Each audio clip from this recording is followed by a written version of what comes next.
pelo rádio ligado o dia todo dia na Difusora de Mossoró. O maior AM do Rio Grande do Norte. Mais política, edição desta terça-feira, última terça-feira de novembro de 2025, rapaz, porque a próxima terça-feira será dezembro de 2025, mas estamos aí na terça-feira, hoje dia 25 de novembro de 2025, você sabe, é um final de manhã, começo de tarde, estamos aqui neste balcão informativo para levar informação com opinião até você, meu amigo, até você, minha amiga, pelas ondas da Difusora de Mossoró, também no YouTube, né? E você também pode escutar a Difusora através do aplicativo Rádiosnet, através do AM 1170 kHz. A Difusora pega bem em todo o território do Rio Grande do Norte, pega bem no Ceará, pega bem também no estado da Paraíba, afinal são 10 quilos de potência e não há distância que nos separe.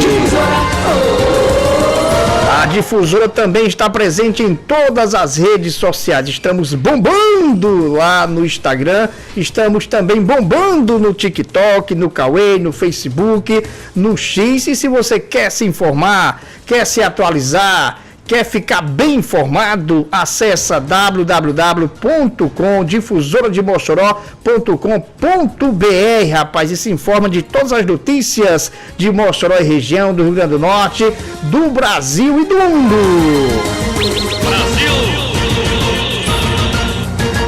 Mais política. 8110-1170 é o nosso WhatsApp, 3316-3181. Interaja com o programa, fala que eu te escuto. Já por aqui, doutor Paulo Afonso Linhares, ainda o assunto, né, da política nacional, principalmente lá no Congresso, é essa prisão, né, do Bolsonaro, né, que infringiu normas, né, da sua cautelar, né, da sua prisão domiciliar. Bolsonaro tentou romper aí a tornozeleira eletrônica, provavelmente com maçarico, né, de solda, e aí a polícia foi acionada e Bolsonaro hoje se encontra preso em uma superintendência da Polícia Federal lá em Brasília. Mas o que se espera ainda essa semana, Paulo, é que ele já comece a cumprir a pena da condenação, né, de mais de 27 anos por tentativa de golpe de Estado. Ele, né, e mais 7 réus foram condenados naquele núcleo crucial, principal, e aí a turma só metendo embargos, rapaz, lá do Supremo Tribunal Federal para ganhar mais tempo. 12h e 14 minutos. Boa tarde, Paulo. Muito boa tarde, Hélio Moraes. Boa tarde, Janel de Oliveira na técnica de vídeo. Muito boa tarde para todos. Ouvintes e anunciantes, Rádio Difusora de Mossoró, 75 anos, a fala do povo. Pois é uma lenga-lenga terrível agora, né? Um puxa-puxa. E agravando-se mais com esse distanciamento do presidente do Senado e do presidente da Câmara, do Lula, do governo Lula. O Davi Alcolumbre queria ele indicar o ministro do Supremo, não é? Queria indicar ele próprio ministro do Supremo, que é uma prerrogativa do presidente da República. É um momento extremamente delicado, né, da questão, entendeu? É um momento bem delicado. Ué. 12h e 16 minutos no Rio Grande do Norte, 12h e 16 minutos. E também, Paulo, uma notícia, né, que surge agora, né, que o prazo do recurso termina e Moraes já tem margem para mandar Bolsonaro cumprir aí a determinação, né, cumprir a pena já do próprio Bolsonaro, né, de sua condenação. Então essa notícia também já está circulando em todo o Brasil, né? O prazo para recurso termina, já termina aí o prazo do recurso, né? E todo aquele trâmite, né, jurídico também começa a aparecer, né? Nesta segunda-feira encerra-se o prazo legal para que a defesa do ex-presidente Jair Messias Bolsonaro apresente novos embargos de declaração contra sua condenação a 27 anos e 3 meses de prisão por ter por ter aí liderado uma tentativa de golpe de Estado. Esse tipo de recurso serve para esclarecer alguma dúvida que possa haver na decisão escrita de condenação. Bolsonaro já teve os primeiros embargos de declaração negados pela primeira turma do Supremo. A defesa tem até o fim desta segunda-feira para apresentar segundos embargos de declaração. Não há certo, contudo, se há a viabilidade jurídica para esse novo recurso, uma vez que a cada recurso negado fica mais estreita a margem de argumentação para os advogados. Pela jurisprudência do Supremo Tribunal Federal e decisões anteriores do próprio Alexandre de Moraes, os segundos embargos de declaração podem ser considerados meramente protelatórios, ou seja, mesmo sem chance de serem atendidos, foram protocolados somente para adiar a ordem de cumprimento de pena. Caso seja esse o entendimento de Moraes, uma ordem de prisão para cumprimento de pena poderá ser expedida assim que terminar o prazo às 23 horas e 59 minutos desta segunda-feira para a apresentação dos segundos embargos de declaração. Antes de determinar a prisão definitiva, contudo, Moraes pode optar por aguardar o fim do prazo para outro tipo de recurso, chamado de embargos infringentes. Esse tipo de apelo permite que a defesa busque reverter a condenação, tendo como base votos pela absolvição que tenha ficado vencidos no julgamento. No caso de Bolsonaro, contudo, a jurisprudência do Supremo não prevê o direito aos infringentes. Para isso, seria preciso haver ao menos 2 votos pela absolvição, o que não ocorreu. Somente o ministro Luiz Fux votou pela inocência do ex-presidente. Nada impede, porém, que a equipe de defesa de Jair Messias Bolsonaro, liderada pelos criminalistas Celso Vilardi e Paulo Cunha Bueno, insista na apresentação dos embargos infringentes.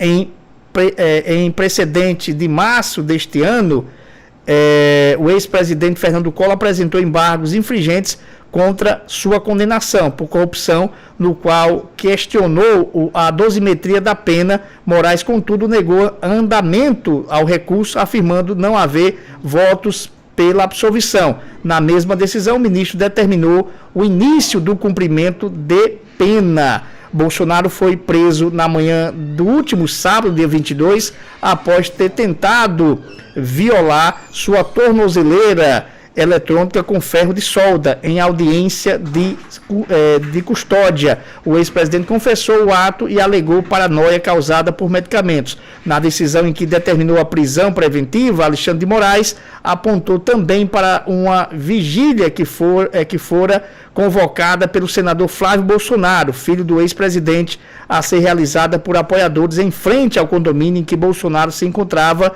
em prisão domiciliar no bairro do Jardim Botânico, em Brasília. Para justificar a preventiva, Moraes alegou ameaça à aplicação da lei penal devido ao risco de fuga de Bolsonaro. Na segunda-feira, dia 24, a primeira turma formou maioria para manter a prisão. Bolsonaro está encarcerado em sua sala da Polícia Federal em Brasília. Ainda não está definitiva se o ex-presidente permanecerá no local, se a prisão preventiva for convertida em prisão definitiva para cumprimento de pena, Paulo. Então, portanto, aí nós trouxemos aí todo esse cronograma, né, da prisão de Bolsonaro, essa questão dos embargos, e agora os advogados vão tentar traçar a última estratégia, né, para ganhar tempo, Paulo. Olha, eu particularmente estou muito engastado com essas questões aí, porque eu estou achando tudo errado, sabe? Eu não sei o que é que está havendo. Primeiramente, foi dada uma sentença, pena com dosimetria de pena, tudo direitinho, tal, como manda o código. Caberia aos condenados, né? As pessoas, aos condenados, enfim, foi condenado, né? A entrar com embargos de declaração para esclarecer, porventura, algum ponto. E, obviamente, não cabe embargos infringentes. Ok? Não cabe. Não há embargos infringentes possíveis. Por quê? Porque a decisão só teve um divergente, que foi o ministro Luiz Fux. e para que haja os embargos infringentes, o embargo infringente, ele modifica o julgado. Ele pode modificar o julgado. Os embargos de declaração também podem, mas é raríssimo haver modificação, né? Até se chama embargos declaratórios com efeitos infringentes. É uma coisa. E os embargos infringentes é quando não há unanimidade. Existe dois votos divergentes, que foi o caso. Aliás, que não foi o caso, somente Fux divergiu. Então, não cabe aí. Eu acho incrível essas grandes redes de televisão. Devia ter, ao menos, uma assessoria jurídica, não é? Ou consultar pessoas. Eu não vejo ninguém esclarecer isso como eu estou fazendo agora. Então, não cabe embargos infringentes. Se eles entrarem, o relator, né, que é o ministro Alexandre Moraes, vai matar na hora isso aí. É uma canetada, não cabe. Não cabe mais embargos declaratórios de embargo declaratório. Ele já entrou com declaratório. O Supremo disse que não tem razão nenhuma. Pronto, então não cabe declaratório. O que é que caberia agora? No meu entender, eu estou achando tudo meio complicado, no meu entender caberia aí a apelação criminal da turma para o pleno. Caberia a apelação criminal, o recurso de apelação criminal. Mas eu não estou vendo ninguém falando sobre isso, sabe? Eu estou achando estranho, não é? Eu estou achando estranho, até porque o Supremo não pode revogar o Código, né? O princípio da ampla defesa, né, engloba os recursos a ela inerentes. Então, a apelação cível... essa apelação será da turma para o pleno. Da turma para o pleno. Cabe apelação criminal. Mas está tudo tão embolado. Paulo, mas só para tirar aí uma questão de muitos leigos, né? E também minha questão, que eu conheço as questões jurídicas, como a maioria das pessoas conhece, a gente se aprofunda para entender uma matéria, ou pergunta a algum amigo, né, que entende do assunto, como é o caso do senhor, Paulo. É uma questão primordial. Por que foi julgado o Bolsonaro pelo Supremo Tribunal Federal, Paulo? Não, ele foi julgado exatamente por conta dessa questão da competência, né? O inquérito, né? Entendeu o Supremo que o órgão competente para julgar, neste caso aí do 8 de janeiro, né, por uma conexão de crimes e tudo mais, é o Supremo. Isso aí é matéria também já decidida. Aí. Há uma comparação, Paulo, o senhor já deve ter ouvido também, uma comparação com aquele caso do Lula, né, que foi julgado lá pelo Sérgio Moro, aí foi se arrastando até chegar também no Supremo Tribunal Federal. Aí essa turma fica fazendo muito essa comparação, né, com esses dois casos, até porque são ex-presidentes na época que foram condenados. Eu sei que Gessé não é a praia dele, assim, profissionalmente, bem entendido, a questão criminal, mas Gessé, eu estava dizendo aqui que acho estranho, porque ninguém está falando na apelação, e cabe a apelação. Boa tarde, doutor Paulo. A imprensa nacional está falando de um embargo de declaração em cima de embargo de declaração. Olha, embargo de declaração já houve e foi fulminado, então não cabe mais embargo de declaração. Até onde eu saiba. Infringente não cabe porque só foi uma divergência de Fux. Mas eu entendo que caberia apelação. Boa tarde. Só para escutar aqui também, só para já o microfone aberto também para Pablo Daniel e Gessé Rebouças. Boa tarde, Pablo e Gessé. Vamos lá. Boa tarde, Gessé. Pode esclarecer sobre isso aí, Gessé? Pois é, vamos lá. Vamos aqui examinar a questão que ele primeiro trouxe, que é a questão da competência do Supremo, e fazer uma diferença em relação ao caso de Lula. O Supremo Tribunal Federal ele é instância competente, porque na época que os crimes foram praticados, Bolsonaro era presidente da República.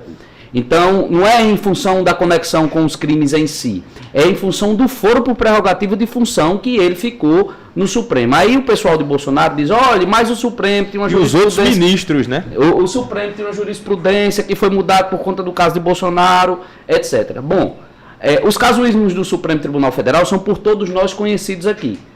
Isso aconteceu no caso de Lula também. Vamos lembrar aqui que no caso de Lula, inventaram a roda no Supremo Tribunal Federal, no ADC, dizendo que era possível... O caso de Lula foi grave porque a investigação era em São Paulo e puxaram a investigação que foi para o Paraná. Não, mas entenda, a jurisprudência do Supremo mudou quando ele desdisse quando a ação chegou lá no Supremo. A própria Constituição e falou do cumprimento provisório de sentença.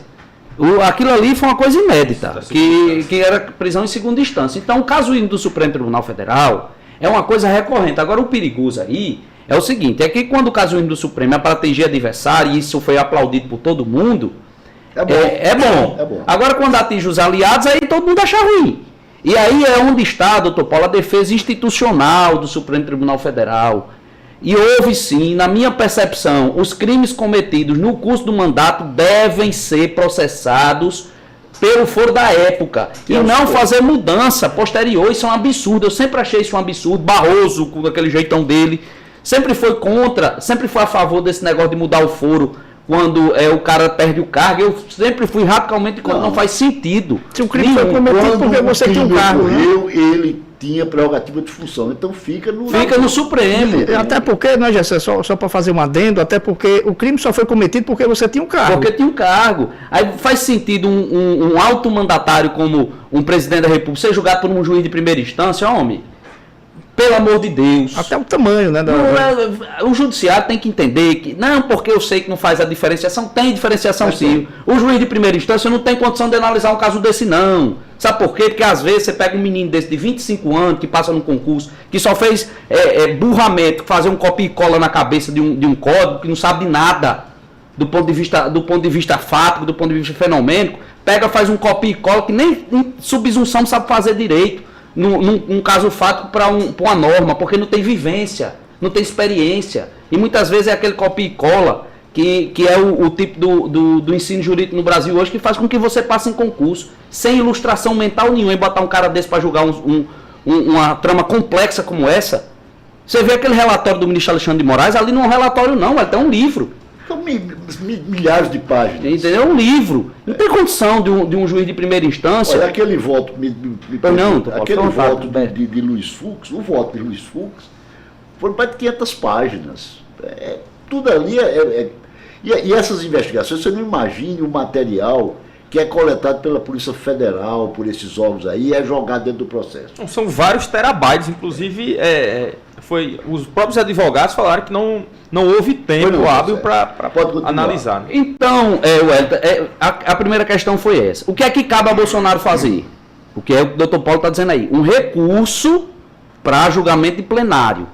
E eu não acho que, se fosse advogado, doutor Paulo, eu e o senhor, num caso desse, a gente provavelmente está fazendo a mesma coisa. Que é tentar empurrar o máximo que der para não usar o último recurso. Que é o que eles estão tentando fazer. Fazer embargo de embargo. O problema aí, Pablo, é que ele pode ser condenado por uma má-fé. É isso. No caso que eu li hoje, eu não sou da área, mas estudei um pouco.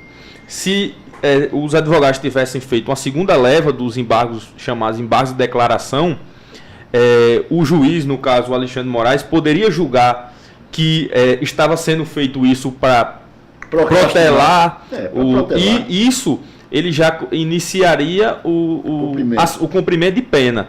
Isso aí acabaria todos os outros recursos a partir disso. Então ontem, que era o prazo final dos embargos de declaração, a defesa dos réus, e no caso também a do ex-presidente Jair Bolsonaro, não fez. Mas eu entendo, se eles protocolizarem o embargo dos infringentes... o infringente é até o dia 3 de dezembro. Eu entendo que nesse caso específico também é um recurso protelatório. Porque manifestadamente indevido. Então, nesse caso específico, eu acho que também seria uma coisa que não beneficiaria Bolsonaro. Você concorda que o único recurso possível hoje é uma apelação criminal para o pleno? Rapaz, eu vi gente dizer aí, falando em revisão criminal. Ora, a revisão criminal é depois do trânsito em julgado, é depois da apelação criminal, transitou em julgado, aí é que cabe a revisão. Mas estou falando de revisão, estou vendo aí gente de CNN, de não sei o que. Agora, uma coisa importante ressaltar é que a prisão preventiva decretada do ex-presidente Bolsonaro foi uma decisão absolutamente correta. Não, aí não tem dúvida. Porque eu vi ontem, assim, estarrecido, os membros da oposição do meu país. Porque, doutor Paulo, as palavras dizem coisas. E as coisas têm que ter conexão com as palavras. Flávio Bolsonaro, ontem, numa coletiva de imprensa, isso não foi corroborado por Rogério Marinho, não. O Rogério Marinho foi por outra vertente. Mas Flávio Bolsonaro disse que Alexandre de Moraes estava atentando contra a liberdade religiosa e a liberdade de associação.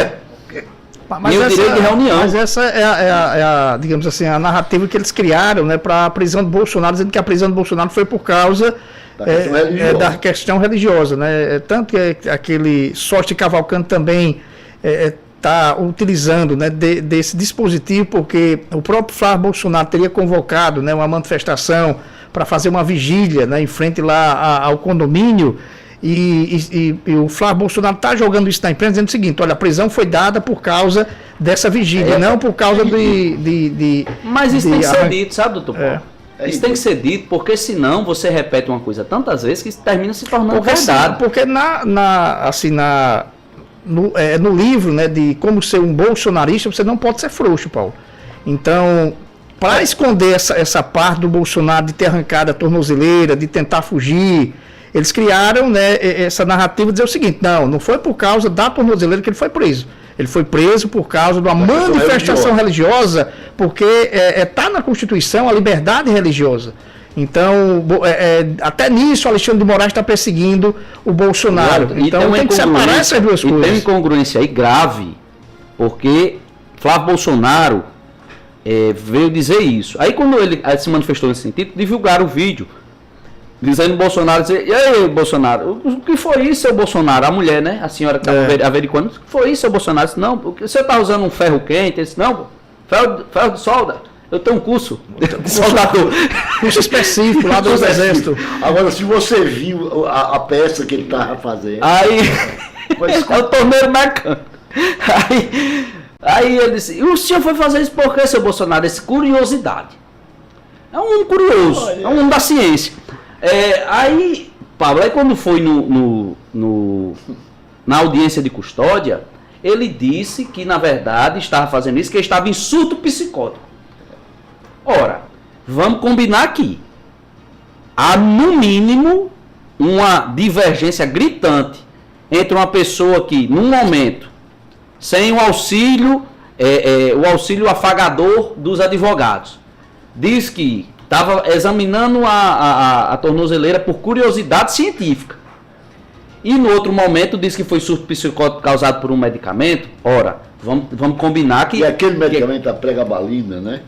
Aquele medicamento especificamente que teria sido, que é o que ele alega, aquele medicamento é raríssimo. Mas aquele mistura... Pegaram a posologia lá, a última frase da bula, que lá na posologia disse, olha, pode causar alucinação. Aí ele alegou. Eu não duvido que ele tenha passado por isso, não. Eu não descarta a possibilidade, agora você há de cumprir. Ali o Bolsonaro, é o jeitão dele mesmo, ali ele estava todo dia andando de motocicleta, não sei o quê, tá trancado dentro de casa agora preso. Pois ele estava numa confusão mental muito grande, velho, porque no momento que foi perguntado a ele... Mas a confusão mental passou quando o agente da Polícia Penal de Brasília chegou, né? Porque ele respondeu tudo. Ele respondeu tudo e disse, olha, foi por curiosidade. Aí o Wellington foi por curiosidade. Naquele momento ele não tinha informação que um dos efeitos potenciais, uma das contraindicações do medicamento é causar esse efeito alucinógeno. Ele não tinha essa informação. Quando essa informação chegou, ele mudou o discurso. Mas esse efeito é raríssimo. Não é raro, Paulo, mas a questão é da dose. É uma dosagem altíssima para isso ocorrer. Inclusive eu fui estudar sobre isso quando saiu a questão das duas medicações, da sertralina e tal, mas é uma dose altíssima que ele não tinha condição de tomar inicialmente, o que foi prescrito pelo médico. Mas uma coisa que eu acho um absurdo é essa mentira que é feita. Por exemplo, os dois filhos hoje foram visitar Bolsonaro lá na sede da Polícia Federal. O Carlos Bolsonaro e o Flávio. E o Flávio Bolsonaro. O outro, Alexandre de Moraes deixou. Se ele quiser vir, não sei se ele volta. O Flávio Bolsonaro estava mentindo em rede nacional, falando que foi proibido de levar comida para o seu pai dentro da sede da Polícia Federal. Isso era uma perseguição contra Bolsonaro, porque foi proibido de levar comida. Ora, temos 2 advogados aqui na bancada. Eu não conheço ninguém que foi preso na Polícia Federal ou em presídio federal que deixaram entrar qualquer tipo de comida. Até porque o Estado tem que bancar. E a própria Polícia Federal soltou uma nota avisando que não é perseguição política, não é nada contra Bolsonaro, mas é uma norma que existe que nenhum tipo de alimentação externa deve entrar nas unidades prisionais federais. Então, é apenas uma norma, a Polícia Federal informou que é uma norma que pode ser, porque inclusive essa comida, Gessé, a gente não sabe a origem, pode ser envenenada, pode ser outra coisa. Tem que separar duas coisas aí. Bolsonaro está preso ainda, não está cumprindo a pena que ele foi condenado. Ele está preso preventivamente em uma delegacia, né, lá da Polícia Federal. Você já imaginou, por exemplo, um presídio federal aqui em Mossoró, por exemplo, se eu tiver um parente meu preso lá, eu não posso levar comida para ele, até porque o regime de prisão lá é diferenciado, tem todos uns critérios, até para entrar é complicado. Aqui, por exemplo, aqui na penitenciária de Mossoró, por exemplo. Na Mar do Negócio. Na Mar do Negócio, os familiares levam, sabe? Tem de visita, né? Mas é muito examinado, né? Eles examinam tudo. Só um trecho da nota aqui para todos vocês, ó. Mas produtos já fechados. Fechados. Né? Está assim, nenhum detento pode receber quentinhas especiais E tal. preparadas em casa, permitindo isso, só que o ex-presidente quebraria o princípio da isonomia e abriria espaço para as acusações de favorecimento individual. Não trata-se de perseguição, censura ou arbitrariedade. É apenas um cumprimento de regras normais aplicadas para qualquer preso do Brasil. Olha, inclusive, a gente tem que notar que o ministro Alexandre, apesar da dureza, ele é uma figura que tem coragem e bate pesado. Mas ele faz a coisa, muitas vezes, parcimoniosamente. Ele indicou uma coisa na prisão do ex-presidente Bolsonaro, que do ponto de vista de segurança, qualquer manual é contra o que ele fez. O que foi que ele fez? Ele disse, não botem algema nele. Mas você sabe, já sei que é regra, digamos assim, é procedimento, quem vai preso nas Mas mudou, né? Na verdade, tem a lei de autoridades, né? A lei de autoridades agora mudou. Tem uma súmula, né? Tem uma súmula vinculante tratando disso, doutor Paulo. Mas a questão é que Bolsonaro violou por 2 vezes. Sim, aí assim, os limites estabelecidos na decisão que colocou ele em prisão domiciliar. A primeira aconteceu quando Bolsonaro ficou enviando um vídeo. Eu sei que tem muita gente que de dentro da cadeia que mantém usuário de Instagram, mas isso é contra a lei. Você não é para estar preso, você é para estar preso. Você não é para ter acesso à rede social, para ter acesso ao mundo externo. Você não pode estar embalado, você não pode estar escruviteando no meio da rua. Você não pode tá namorando no meio do povo. Você não pode fazer nada disso, você está preso. E Bolsonaro achava que estava na casa dele e ficava mandando vídeo, participando de atos políticos, tudo que não pode acontecer. E isso ensejou medidas mais duras. E depois disso, para terminar ensejou a prisão domiciliar de Bolsonaro, não tinha tornozeleira não. Foi posteriormente, aí para ele terminar de botar a cereja do bolo, ele foi lá na tornozeleira, pegou um ferro de solda e começou a abrir o equipamento. Um dia depois da convocação de apoiamento político. Foi no dia. No mesmo dia. Na verdade, é o que eu estava conversando ontem. O vídeo foi por volta das 16 horas, Gessé, para fazer a noite. E Bolsonaro disse no vídeo para a gente da penitenciária, agente de polícia penal, que começou a fazer isso à tarde.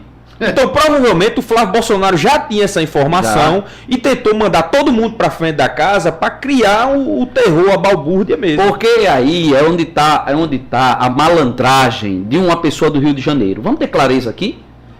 Trata-se disso. Uma malandragem é o quê? O cara vai com a malandragem carioca, de sempre, de ontem, de hoje e do futuro, convoca uma manifestação. Aí diz assim, não, a gente aqui está no direito de apoiamento de um político, é direito de reunião, de manifestação, religiosa, etc. Tá tudo certo.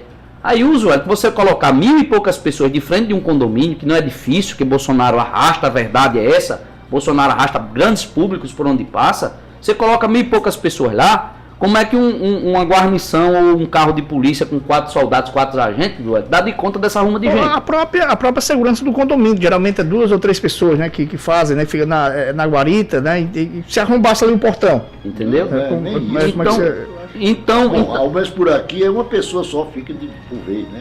Depende. Estou botando lá porque lá é de luxo, né, Paulo? O bairro onde está lá é... Então, assim, a questão é o seguinte, tem todos os indícios, quem estiver dizendo o contrário, ou está de má fé, ou está mal informado. Todos os indícios existentes eram que sim, essa manifestação foi convocada para criar um tumulto de dificuldade de monitoramento de Bolsonaro. Ele romperia a tornozeleira eletrônica no momento oportuno e nesse meio dessa confusão daria um jeito de se escapar. O nosso amigo a verdade é essa. Chico do Salão Jovem, ele lembra muito bem. Se Bolsonaro está surtando, porque ele não queimou as pernas na hora que ele estava cortando o negócio. Porque quando você está em surto, né, a mão treme, alguma faz coisa. Faz ao menos uma tatuagem. Muito ruim ficou, na verdade, né, ali, né? Mas então, tudo bem. Então, um grande abraço aí, Francisco, nosso amigo que está na escuta. Agora, outra coisa também. O que não bate, sabe, é que, por exemplo, se a coisa fosse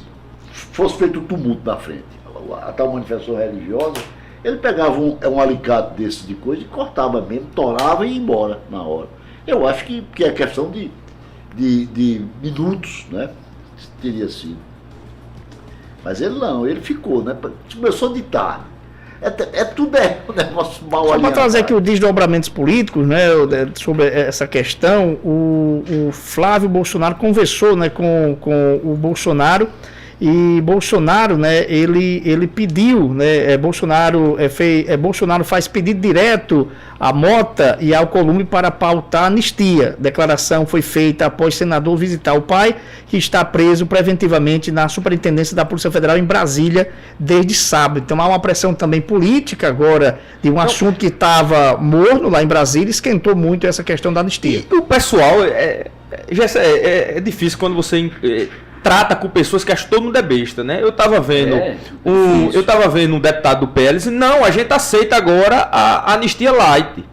Por quê? Porque eles querem pautar a anistia light para emendar depois, quando for para plenário, e tentar acarrear os votos, tentar conseguir os votos para você conseguir emendas que façam com que o presidente Jair Bolsonaro ou outros tenham essa anistia ampla, como era dita anteriormente. Agora, só um pouco mudando desse assunto, Wellington, eu enviei até para você aí, quem foi por tudo ou nada foi o deputado federal Alexandre Ramagem, postou um vídeo nas suas redes sociais, desafiando o Alexandre de Moraes, falando que foi para os Estados Unidos para proteger a família, e que não aceita a ditadura de toga. Aí quer dizer assim, vamos lá. Ele foi para proteger a família dele, né? Porque os outros que estão presos... Vamos ter clareza aqui de uma coisa, olha, eu nunca vi qualidade de gente tão baixa, tão menor.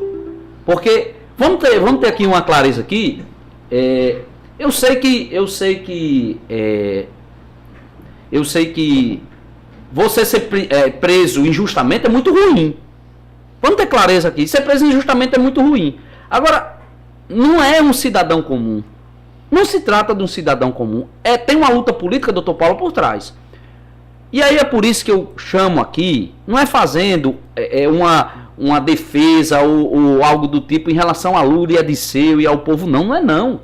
Mas eu posso afirmar com certeza, 2 cabra macho, tal do Zé Disseu e Lula, correu de cadeia, fizeram luta política, inclusive, dentro dos limites legais e institucionais do país dele. Eu estava conversando ontem com o Paulo, que na época, e você recorda bem disso, foi tentado um acordo do TRF4 para Lula sair, receber a tornozeleira, e ele disse, não, tornozeleira eu não vou não, eu fico preso aqui, ou eu provo que eu não tenho nada. Essa é a diferença, né? Então assim, tem clareza que vamos admitir para argumentar, doutor Paulo, que isso é uma luta política. Até os símbolos, velho, de resistência de uma luta política, esse povo se esvai.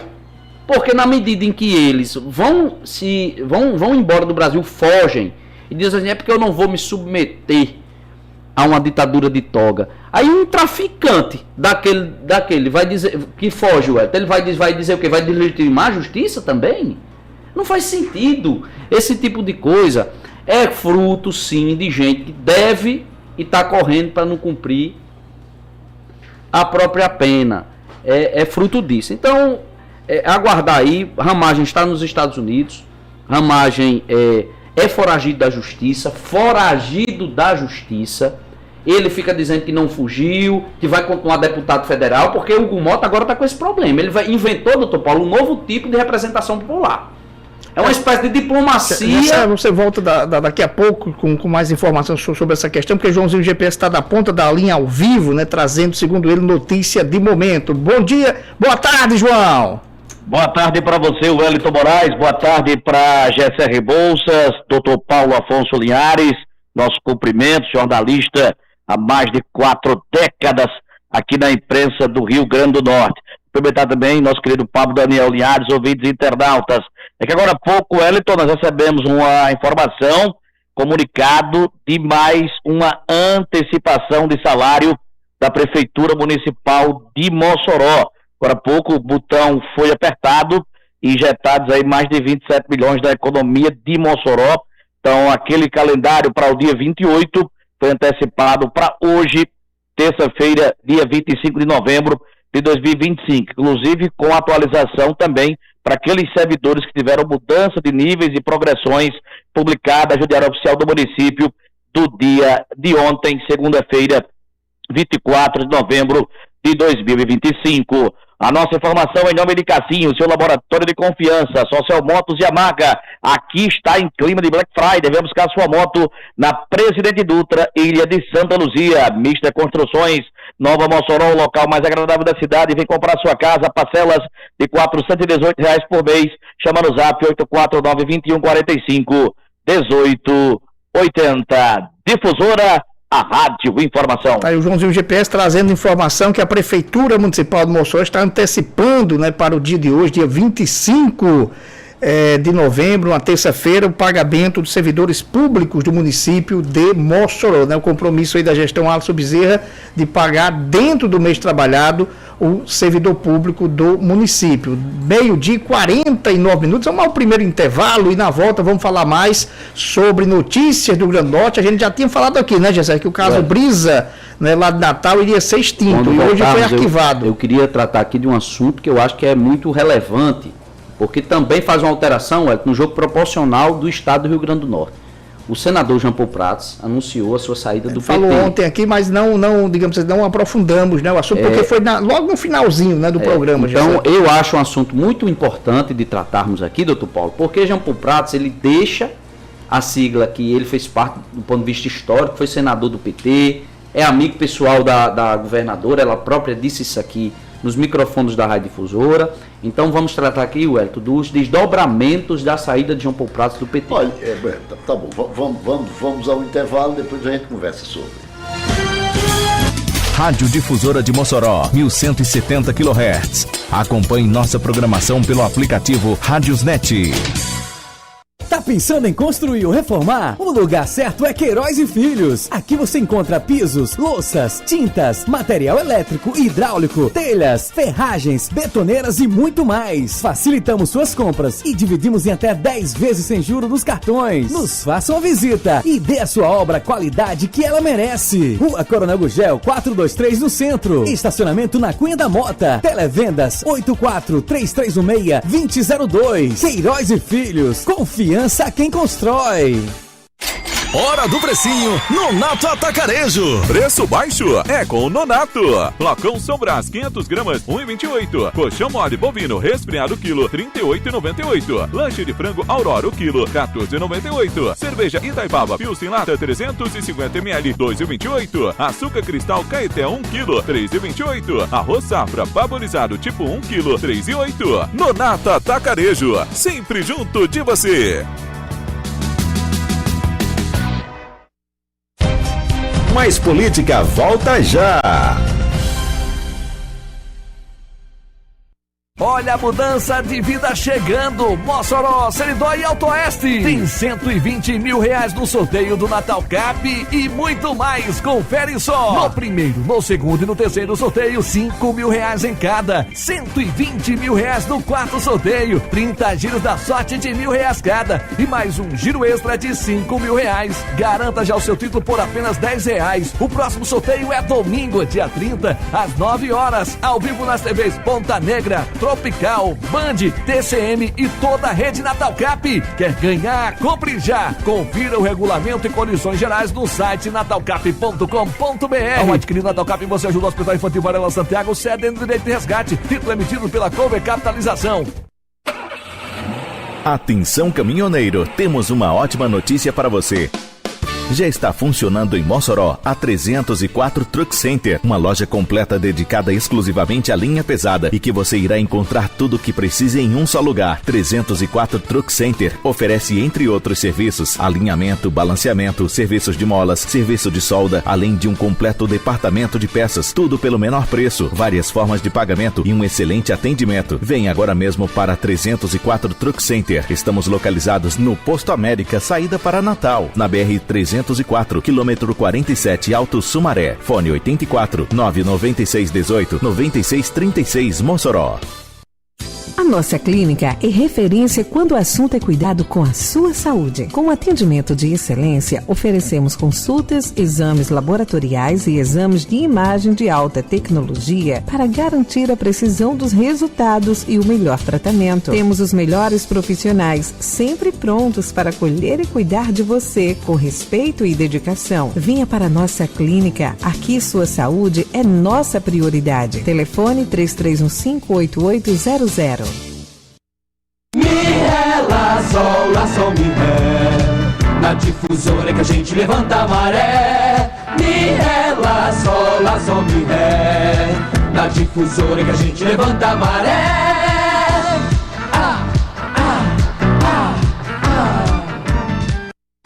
O Mais Política já está de volta.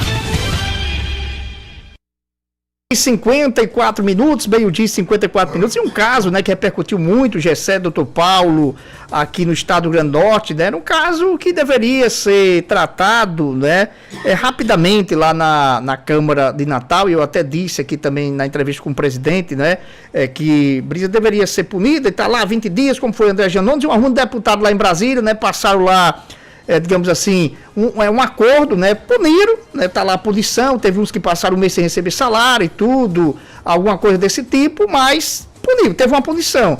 E o caso de Brisa se arrastou, aí teve um imbróglio muito grande com o judiciário, né, onde o Matheus Faustino acusou o judiciário norte-rio-grandense de vender sentença, né, e acusações graves, né, contra o magistrado, sobre o caso Brisa. E aí teve outros desdobramentos, eles perderam o prazo, não deixaram a defesa ter as 72 horas, e aí caiu num dia que era... 72 horas é isso aí.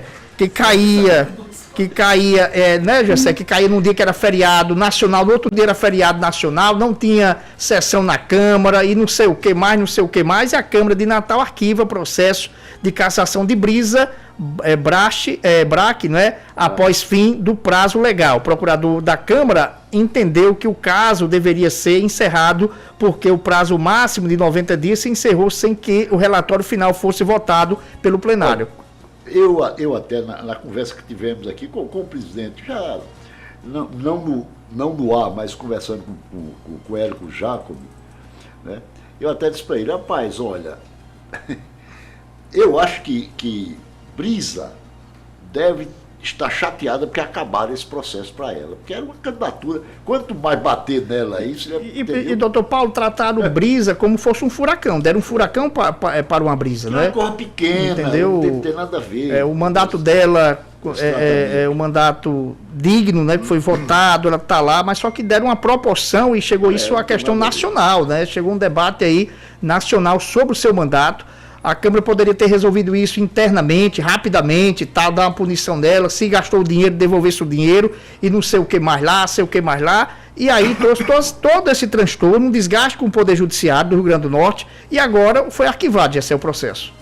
Pois é, arquivado o processo, E o que foi feito, aquela discussão toda, o gasto do dinheiro público para ter direito à sessão, espaço, sabe, doutor Paulo, porque cada cuspida dessa aí que um parlamentar de cidade, um microfone, é pago. O cafezinho que foi lá da sessão. Com dinheiro público. Aí sabe qual é o problema do político? E aí eu tenho clareza. E eu não demonizo a política, não. Mas às vezes o político não tem a dimensão que o ar que ele respira é pago com dinheiro do suor do contribuinte e do empresariado brasileiro. Ele não tem essa dimensão. Eu mantenho, junto com você, o Edson, junto com o doutor Paulo, o Janaíldo, o Pablo que está aqui conosco aqui, o conjunto de benesses institucionais que essas pessoas têm. Aí eles têm de respeitar o dinheiro que recebe das pessoas, que é um dinheiro suado. Ou você acha que o empresário não queria que o dinheiro dele ficasse com ele, porque o dinheiro foi gerado por ele? Ou você não acha que o servidor público que tem o seu dinheiro retido na fonte ali, não queria ficar com aquela rendinha extra do dinheiro dele? Claro que queria. O custo do Estado brasileiro é bancado por todos nós. E essas pessoas deveriam respeitar isso. Aí você lê um processo desse, uma confusão do diabo, e não dá em nada. Porque não deu em nada, o processo foi arquivado. Nem respeitar o prazo regimental. Aí, quem é que deveria ser punido? Brisa? Num caso desse, não. Quem deveria ser punido é a desídia dos vereadores que pegaram um processo desse, movimentaram toda a Câmara de Natal e não deu em nada. Isso aí deveria passar por punição por desídia. O trabalhador, doutor Paulo, pela CLT, pode ser demitido por desídia no trabalho. Isso está lá na CLT. Aí um parlamentar que não cumpre direito suas atribuições não pode ser demitido do cargo porque é um parlamentar e o mandato foi conferido a ele pelo povo? Foi conferido a ele pelo povo. Agora ele não foi conferido para o povo para ele ficar lá dando uma de nababo, não. Foi para trabalhar e trabalhar direito, o que não aconteceu no caso de Brisa.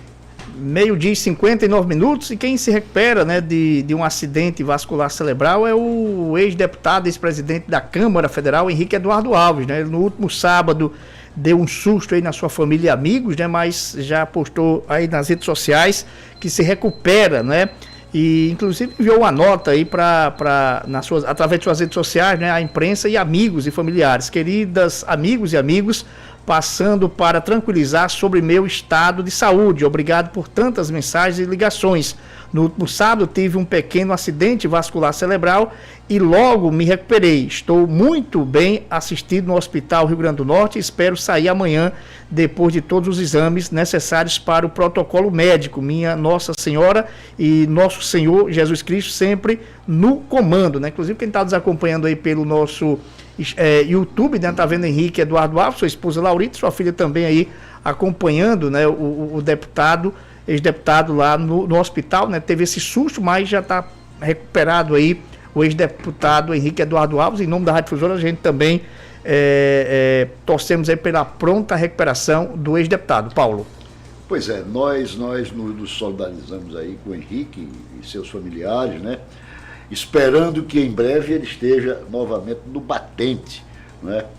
É uma figura que pontificou na política, na cena política do Rio Grande do Norte durante muitos anos. Na verdade, 11 mandatos de deputado federal, não é brincadeira. Foi presidente, né? da Câmara também, presidente, né, Paulo? da Câmara, ministro de Estado. Foi um dos políticos potiguares mais eminentes, né? que apareceu melhor na cena política nacional. O Henrique tinha um papel muito importante, ele era um dos cardeais do MDB, né? Durante muito tempo, muito ligado ao doutor Ulisses Guimarães. Era uma figura assim que realmente contou durante muito tempo na política aqui do nosso estado. E ainda, Paulo e Gessé, Pablo Daniel, né, repercute muito aí a saída, né, do ex-senador Jean Paul Prats do PT, né, do PT. Inclusive a Samanda Alves, que hoje preside, né, um mandato duplo, né, com a Isolda Dantas, né, ela é presidente do PT do Rio Grande do Norte. Ela também enviou uma nota, né, falando sobre a saída, segundo ela, do companheiro Jean Paul do partido. E Jean Paul, né, inclusive gravou um vídeo, né, bacana, né, falando sobre suas lutas lá no Senado, falando também, agradecendo a Fátima Bezerra, ao presidente Lula, ter confiado a ele a presidência da Petrobras. E a gente falou muito sobre os rumos políticos, né? O Jean Paul disse que ia ficar no campo progressista, mas aí tem partidos que ele poderia assumir, é o caso do PSB e do PDT, já sabe? Wellington, aqui existe uma figura, eu não sei se existe essa figura jurídica em outro país, mas eu acho que Jean Paul quer exercer uma figura de senador brasileiro. Ele não é um senador do Rio Grande do Norte. Ele quis exercer essa figura de um senador do Brasil, Wellington. E aí é onde está o erro político de Jean Paul Prats. Que ele sempre se comportou como uma alta instância revisora da legislação estratégica do país, porém, na sua plaga, no seu local de atuação, ele olvidou as suas atribuições primárias. É porque, inclusive, sabe, Gessé, quando Jean Paul chegou ao Senado, eu vi muita crítica por ele não ser potiguar. Eu acho que isso é bobagem. Bairrismo besta. Na verdade, ele veio para cá, prestou serviço. Eu, inclusive, fui seu colega no governo Vilma, não é? Vilma criou uma secretaria extraordinária de energia, salvo engano, e botou Jean Paul, que é um grande técnico. Ele é um grande técnico, não resta dúvida nenhuma. Agora, quando no Senado também, Gessé, ele pegou realmente relatorias importantes. Mas ele nunca se preocupou muito com o Rio Grande do Norte. Realmente é isso. Ele preferia estar escrevendo artigos na Folha de São Paulo. Ele não montou um grupo aqui, né? Ele não montou um grupo em canto nenhum. Nem em Natal. Eu, com 4 anos, e o que os senadores têm hoje, né, de emendas impositivas, eu conseguia montar um grupo, um subgrupo e a turma ainda o segurante. Um outsider político como Stevenson, que hoje não é mais, hoje é um profissional. Se tornou o que se tornou politicamente porque entendeu o jogo. Jean Paul Prats, com toda essa inteligência dele técnica, não aprendeu nada na política. E aí é onde está, doutor Paulo, a questão. As consequências políticas. Jean Paul Prats sai do PT, num momento que eu não sei nem se era um momento mais adequado para ele sair ou não, também não sou coach da vida de seu ninguém, mas ele sai do PT para se homiziar onde? Onde é o partido que estaria... Ô Gessé, pois não.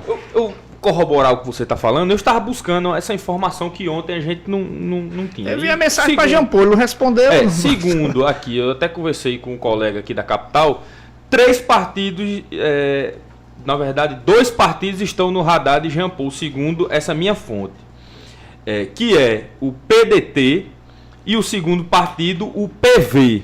O PV é da federação com o PT. Não pode. É tempo de sair para quê? Entendeu?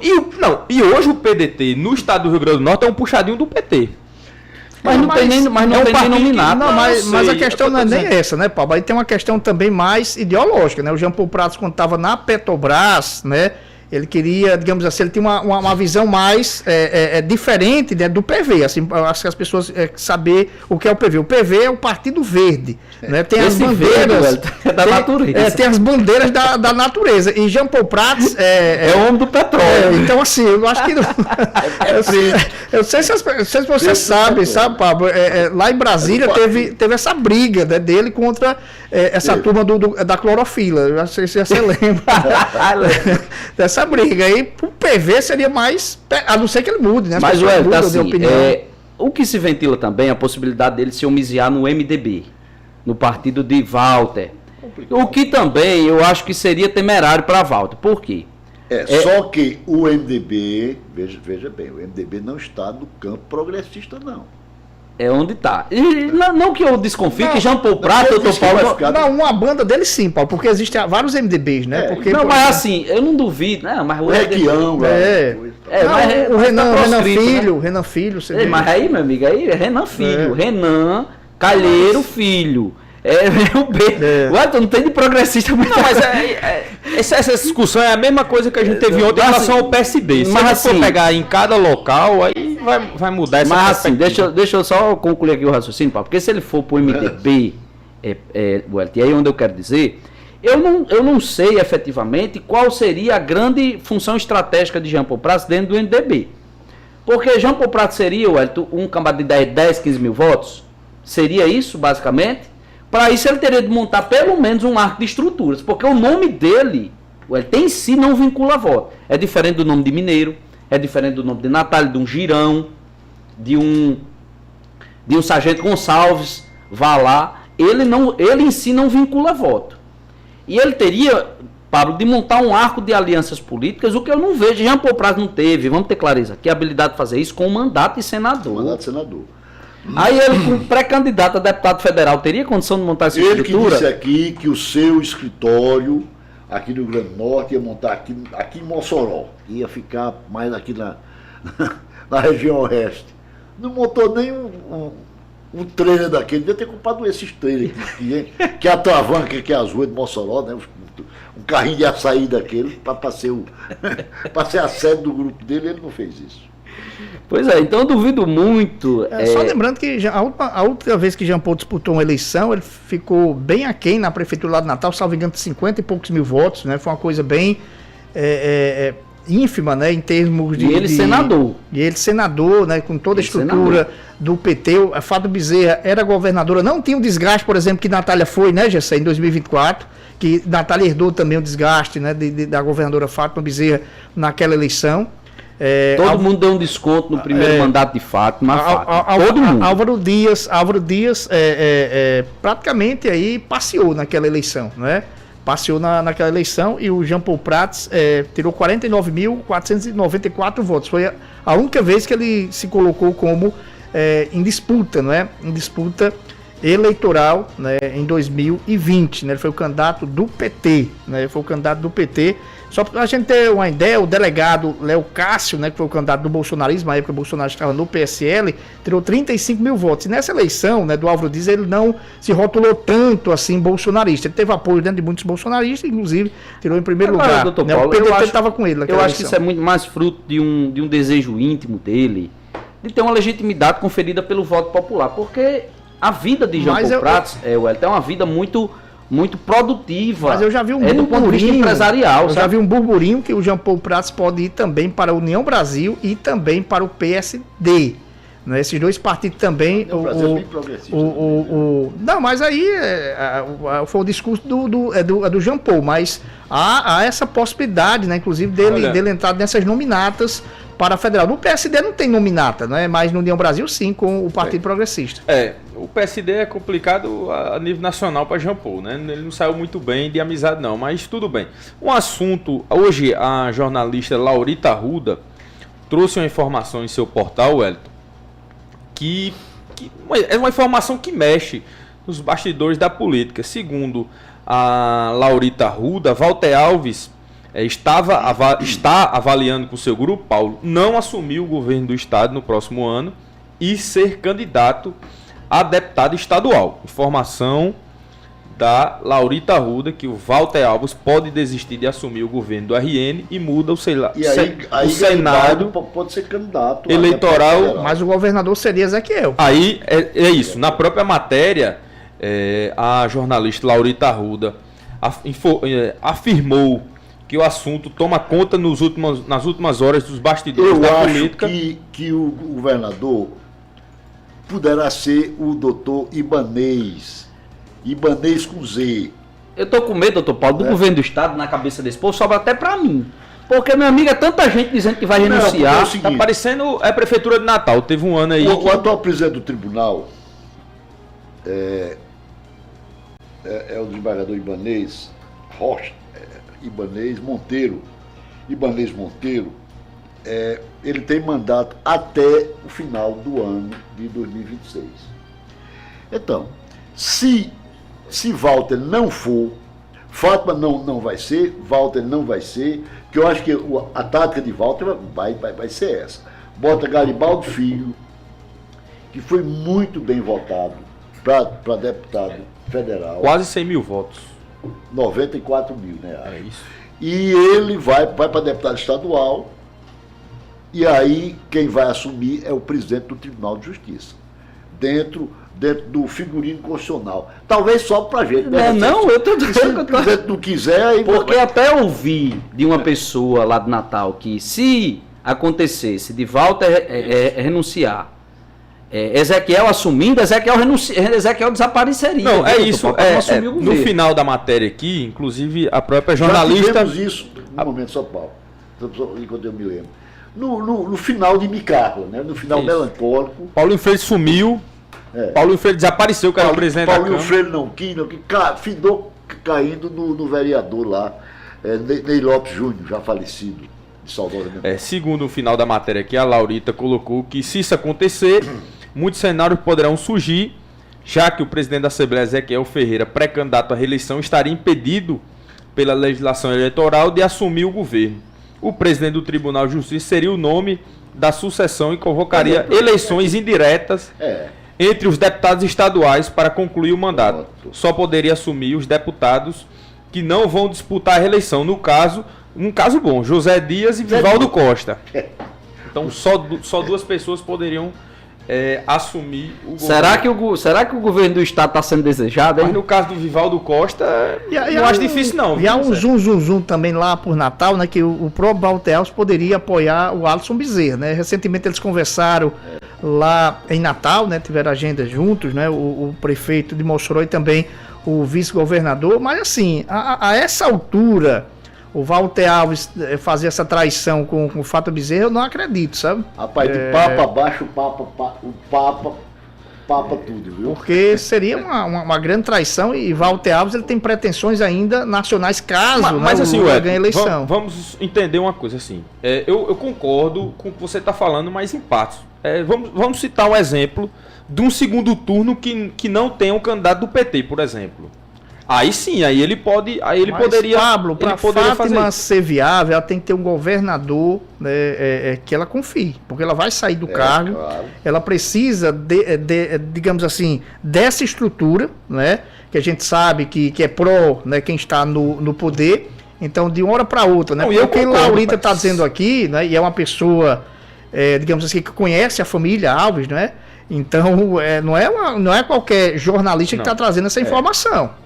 Tem um peso diferente. Ela tem um peso grande. Se fosse eu trazendo essa informação, não, foi uma abelhinha que me disse. Ela conhece. Ela é abelha, ué. Ela conhece a família Alves, a esposa, né, do Henrique Eduardo Alves, é bem relacionada lá em Natal, uma pessoa que conhece a política do estado do Rio Grande do Norte, então é uma informação até para Fábio Bezerra, né, repensar certas questões. É uma informação, eu diria, contraintuitiva. Sabe por quê? Porque todas as conversas que estamos obtendo de bastidor ou diretamente, através da governadora, através de pessoas ligadas à Walter é uma pessoa muito uma pessoa que correta, conversam a mesma língua. Correta com a governadora. E eu digo isso pelas próprias aparições públicas. E as aparições públicas de Walter, doutor Paulo, naquele problema da segurança pública, a maneira como ele atuou naquele momento, demonstra muito como funciona aquela parceria entre os dois. Que houve ali, Pablo, uma verdadeira força-tarefa conjunto da governadora e do vice para resolver aquele problema de segurança pública que o estado do Rio Grande do Norte estava passando um tempo desse atrás aí. Então, efetivamente, é contraintuitivo porque tudo que a gente colhe nesse momento da política do estado, do contexto político envolvendo Fátima e o vice-governador Walter, é no sentido de que eles estão absolutamente sintonizados. E se isso acontecesse, ou se isso estivesse ventilando, Pablo, isso viria de uma consequência de algum desarranjo. Mas é isso, a gente não sabe, inclusive tem um trecho da matéria que fica isso aí, quando diz que Walter Alves não estava disposto a enfrentar o desgaste anunciado do governo por dificuldades crescentes, incluindo a possibilidade do próximo ano haver atraso de folha salarial. Então, quer dizer, a gente não sabe, até que ponto o pessoal está segurando isso e pode estourar uma bomba, por exemplo, na mão dele quando ele assumiu o governo, entendeu? Ele tem informações que a gente não tem. Mas agora, Laurita, como vocês já falaram, Paulo e o Wellington falou, é uma pessoa diferente. A informação dela é diferente da nossa. Inclusive já tem um primeiro convite aí para o Jean Paul Prats, né? O Partido Avante, né? Já está convidando o Jean Paul Prats, né? O Partido Avante que foi presidido até um tempo desse por Jorge do Rosário, né? Pois deixa eu dizer uma coisa a você, Pablo, aqui. Quem assumiu o Rio Grande do Norte está assumindo um estado que é uma bomba, que tem uma bomba relógio em cima e que a tarefa dele vai ser desarmar essa bomba. 70 de cada 100 reais apurados do estado do Rio Grande do Norte são para pagar a folha de pessoal. Isso é muito complicado. Como é que você faz gestão pública num estado em que 70 de cada 100 do dinheiro arrecadado é destinado a pagamento de folha? Ou você faz, Wellington, um choque... Até um dinheiro bom para entrar aí, viu, Gessé? No governo do estado... Ô, Gessé, só um parênteses. Eu queria lembrar que essa decisão do prefeito Alisson Bezerra de antecipar o pagamento dos servidores, obviamente que engloba também os aposentados e pensionistas. Aposentados e pensionistas, né? Porque quando Joãozinho GPS colocou, foi mais assim no sentido dos servidores da ativa, né? Mas na verdade ele próprio ligou para mim esclarecendo essa questão e pedindo que eu informasse, né, que também aposentados e pensionistas estão contemplados, né, contemplados nessa antecipação. Só para trazer essa questão e a gente ir ao intervalo, né, o Supremo Tribunal Federal homologou o acordo celebrado entre o governo do Rio Grande do Norte e a União, no âmbito da ação judicial proposta pelo Estado para assegurar a garantia necessária ao acesso ao recurso previsto no Programa de Equilíbrio Fiscal, PEF. Com o acordo, o governo do Rio Grande do Norte terá a garantia da União para contratar 855 milhões que serão fundamentais para fortalecer a estabilidade financeira do Estado e viabilizar novos investimentos em benefício da população, disse aí o secretário de Tributação, o Cadu Xavier, nas suas redes sociais, né? Porque havia, Paulo... isso aí é uma boa notícia. É uma briga, né? É uma briga aí para o Estado receber esse dinheiro, aí tinha essa questão para o problema, PEF, né? Eu enxergo, a administração pública, ela não pode ser então, visualizada o acordo foi homologado, né, no âmbito extraordinário. Isso é um dinheiro, um recurso que é finito. Isso é um recurso que entra de uma vez só. E, Pablo, o problema nosso é de fluxo. O problema nosso é de gestão desse fluxo. Eu estou dizendo aqui que é o que foi dito no Tesouro. Não foi. Eu não estou tirando essa informação na minha cabeça. É o relatório de acesso do governo do Estado que diz que 70 de cada 100 reais do dinheiro apurado do contribuinte potiguar é destinado para pagamento de folha. E dinheiros extras, de PEF, de PIF, de POF, de PUF, não elimina o fato de que esse recurso de 70 de cada 100 reais, 70 é pago no servidor, porque isso tem que arrumar uma equação para resolver. Tem que arrumar uma equação para resolver isso. Para ontem, o Estado do Rio Grande do Norte, é um Estado que logo vai enfrentar um problema de um cataclisma das suas contas públicas ainda maior. Eu sei, Gessé. Agora, por exemplo, tem Estado da Federação, a exemplo do segundo maior, que é Minas Gerais, que é uma situação 10 vezes pior do que o Rio Grande do Norte. Em quê? Nessa questão. Nenhum Estado... O Rio Grande... dívida imensa. Não, dívida tudo bem. Mas aí o problema da dívida, não é a dívida, é o perfil. Aí nós temos um problema... Eles não pagam e acabou, senhor. O problema da dívida, doutor Paulo, não é a dívida, é o perfil da dívida. Dever não é problema, o problema é o prazo e se você está sustentado por alguma liminar, se não está... O estado mais endividado do Brasil hoje é o Rio Grande do Sul, né? Com o caso da... Mas só que também pronto, mas endividamento, doutor Paulo, não quer dizer isso. Agora vamos ver quanto é que eles comprometem a folha de pagamento dele com o quadro de pessoal, que é o pagamento do fluxo. Se tem dívida, não tem, é a capacidade de endividamento do Estado. Agora, os dois piores estados do Brasil... Nesse aspecto, é o Rio Grande do Norte e o Rio de Janeiro. Mas o Estado do Rio Grande do Norte é com pagamento da folha. Pagamento de folha. É o que acontece com muitos municípios. Mas aí, tem um problema estrutural. Viu, doutor Paulo? Esse é um problema que, se fosse o problema de dívida, a dívida é uma coisa que você não tem que... Porque o que nós sentimos aqui no Rio Grande do Norte... O que nós sentimos aqui no Rio Grande do Norte é que falta serviço, né? Então, você tem uma folha estrangulada, mas falta serviço público, né? Em diversas áreas. Então, a gente tem esse peso aí nessa questão, né? O Rio Grande do Norte parece que ele gasta mal, né? O que é arrecadado e arrecada muito. Então, qualquer governador que assumir esse estado terá que fazer reformas no primeiro ano. Passou o primeiro ano, não fez, vai continuar como Fátima Bezerra, como Rosalba, como Robson, como Vilma e outros governadores que por aqui passaram, né? Poucos fizeram reformas administrativas, né, previdenciárias para tocar. Isso é uma coisa que eu me preocupo muito, a gente vai ter oportunidade de entrevistar os governadoráveis aqui. Essa é uma questão, doutor Paulo, que eu vou levantar para eles. Ou eles montam, ou eles dizem como é que eles vão fazer isso, ou então é mais do mesmo. Não faz sentido. O Rio Grande do Norte, o senhor sabe muito bem disso. Todo mês bate recorde de arrecadação. Todo santo mês tem recorde por cima de recorde de arrecadação. E aqui, Wellington, só faz aumentar a proporção despesa e receita. Só faz aumentar essa proporção. Não diminui, não. Ou seja, é um arranjo estrutural. Não, porque é governo do PT. Não é verdade que seja bem assim.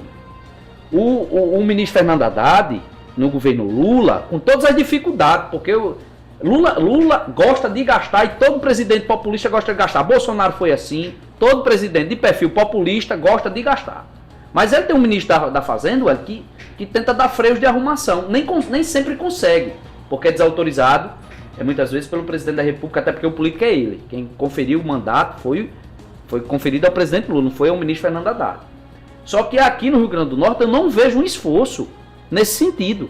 O que eu vejo acontecer no governo federal, isso aí eu vejo. Aqui não. Então, os governadoráveis têm essa tarefa aí de responder como é que vão resolver o problema de fluxo do pagamento aqui do estado do Rio Grande do Norte. 13 horas e 22 minutos, vamos ao último intervalo, Paulo. Mas lamentavelmente, só concluindo aqui, lamentavelmente, os três poderes, e veja bem, eu vou até tirar o executivo, os dois poderes, o legislativo e o judiciário, amigo, tem essa visão também de arrasa quarteirão. Olha, quando os recursos repassados, os recursos duodecimais, né, repassados pelo executivo para, por exemplo, o judiciário, quando sobra, eles não devolvem. Ainda está desse jeito? O legislativo do mesmo jeito não devolve. Então, o que é que, por exemplo, no Ministério Público, o próprio Ministério Público, que tem uma visão muito dura, né, do ponto de vista dessa questão do compliance, da transparência. Dos outros, não devolve um centavo. Ele paga férias, paga do sentido. Doutor Paulo, a caixa do Ministério Público, é o pior problema do Estado é o Ministério Público. Pior. É a maior caixa preta do Estado do Rio Grande do Norte, chama-se Ministério Público. Agora, por que quem é que investiga? Quem investiga? Pois é. A situação é exatamente essa. Entendeu? Mas você não pode ter contas equilibradas se os poderes e órgãos a ele equiparados, os outros poderes, não é o caso do Ministério Público, da Defensoria Pública, do Tribunal de Contas. Concordo. Esses órgãos, eles não têm peso nenhum de ajudar nessa questão fiscal. Eles querem realmente, entendeu, utilizar todos esses recursos. São elites mesmo, a verdade é essa. Não é? Eu estou fazendo uma crítica política e genérica, mas a verdade é essa. Não, mas é verdade. Não pode culpar só o Poder Executivo. Não, eu também acho. O Poder Executivo, ele tem a maior responsabilidade. Agora, não pode ser culpado sozinho dessa tarefa. Até porque, doutor Paulo, o orçamento é votado. E a votação do orçamento é compartilhada. É ouvido todo mundo na votação do orçamento. E aí as responsabilidades, elas surgem. Os próprios órgãos, a UERN, o Legislativo, o Judiciário, o Ministério Público. Olha, é assim, Legislativo, Judiciário, Ministério Público, Defensoria Pública, UERN e Tribunal de Contas. São seis órgãos autônomos e são gastadores. Não tem medida, não é? A coisa é muito complicada. Não se deveria jamais deixar que essa situação perdurasse sem fazer um plano de contingência, você não acha? De todos os poderes, sem dúvida. Sem dúvida nenhuma. Tem que ser um plano de contingência. Todos esses 6 órgãos independentes, mais o executivo, sentar à mesa e repactuar essas coisas todas. Agora, por exemplo, eu não critico a reitora da UERN querer mais para a UERN. Não, tudo bem. Isso é uma luta justa, agora, legítima. Tudo bem, agora, é possível, num Estado que está praticamente em calamidade fiscal? Eu acho que não. Eu acho que tem que haver uma certa razoabilidade. Neste momento, não dá para crescer. Você não pode crescer sem ter recurso. É como se você tiver uma casa e quiser fazer uma grande reforma, não é? Mas você não tem recurso. Então, você vai fazer como certas pessoas chegam e dizem, olha, eu quero fazer uma reforma e não tenho dinheiro, queria que você me passasse, me desse dinheiro para eu fazer a minha reforma. Não pode ser assim. Pois é, vamos lá, ué. 13 horas e 26 minutos. Em Mossoró é assim. Os alunos do 1º ao 9º